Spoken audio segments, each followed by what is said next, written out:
Membangkang buta mata atau buta hati. Aktivis Amanah Jamzuri Ardani menyelar kenyataan ahli parlimen Bacok kerana didakwa menyebar maklumat tidak benar berhubung harga barangan di negara ini. Jamzuri merujuk kepada kenyataan Syahir di Facebooknya yang berkata kesan Perintah Kawalan Pergerakan PKP dan perang Ukraine sudah mula reda, maka kerajaan Madani tidak wajar membuat perbandingan harga masa kini dengan masa era Perikatan Nasional. Apakah YB buta dengan apa yang berlaku di seluruh dunia sekarang ini? Berapa mahal harga barang di negara-negara serantau ASEAN berbanding negara kita? Berapa kadar inflasi di negara seperti US, Eropah, Korea, Australia, Kanada dan lain-lain berbanding di Malaysia? Tidakkah YB melihat kepada data dari Jabatan Statistik Negara yang menunjukkan penurunan kadar inflasi yang jelas di bawah pentadbiran Kerajaan Madani? Bidasnya di Facebook beliau. Jamzuri turut membuat naik beberapa imej yang mengandungi maklumat berhubung isu yang dibangkitkan oleh Syahir. Semua maklumat tersebut ternyata menyanggah kenyataan ahli Parlimen Perikatan Nasional dari PAS itu. Taulah yang YB ni pembangkang, tapi jadilah pembangkang yang cerdik dan bertanggungjawab. Jangan sebar berita bohong, jangan sebar auta. Amanahlah pada diri sendiri, tempelak Jamzuri. Terdahulu, Syahir mendakwa Kerajaan Perikatan Nasional mendengar keluhan rakyat dan menyalurkan bantuan menerusi 8 pakej rancangan ekonomi, antaranya prihatin, penjana, permai, permekasa, pemulih untuk meringankan beban rakyat dan peniaga. Ekonomi dipulihkan dengan tindakan bantuan dan pakej rancangan ekonomi, bukannya dengan formula dan janji 1001. Kenaikan harga akibat kelemahan kawalan dan dasar di pihak kerajaan. Perdana Menteri merangkap Menteri Kewangan terlalu sibuk.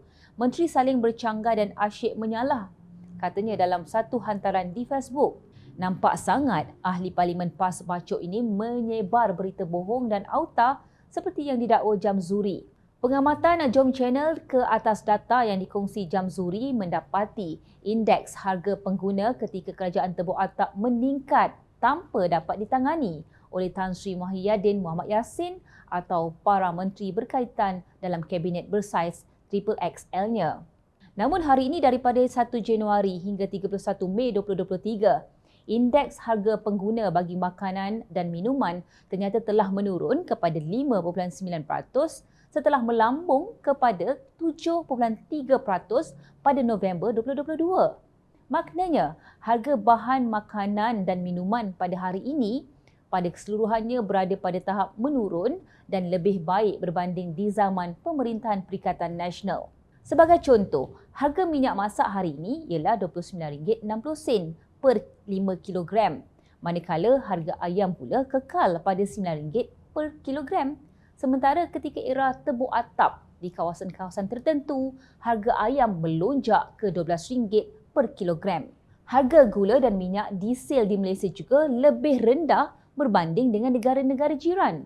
Kementerian Perdagangan Dalam Negeri dan Kos Sara Hidup KPDN tidak menggunakan mana-mana nama hebat seperti penjana dan sebagainya untuk kelihatan eksklusif dan gah. Sebaliknya, KPDN mencipta dan melancarkan program bersifat ihsan seperti Payung Rahmah, Menu Rahmah, Bakul Rahmah dan sebagainya untuk membantu golongan B40.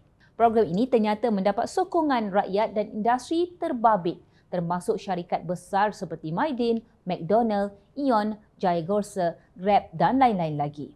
Justru tidak benar kerajaan lemah dari segi kawalan dan dasar seperti didakwa Syahir. Apabila mendapat maklumat ada syarikat yang menukar label beras putih tempatan sebagai beras import, Menteri KPDN Datuk Seri Salahuddin Ayub dengan kerjasama Kementerian Pertanian dan Keterjaminan Makanan KPKM segera melancarkan Ops Jamin bagi memastikan bekalan beras putih tempatan BPT mencukupi. Ya, Perdana Menteri merangkap Menteri Keuangan Datuk Seri Anwar Ibrahim memang terlalu sibuk.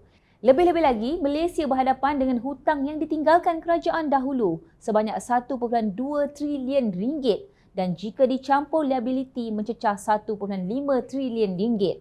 Malah, beliau dan ahli kabinetnya sibuk kerana di negara ini ada puak pembangkang seperti Syahir yang bukan hanya buta mata tetapi buta hati saban hari meratip hendak menebuk atap bukannya turut sama-sama membina negara.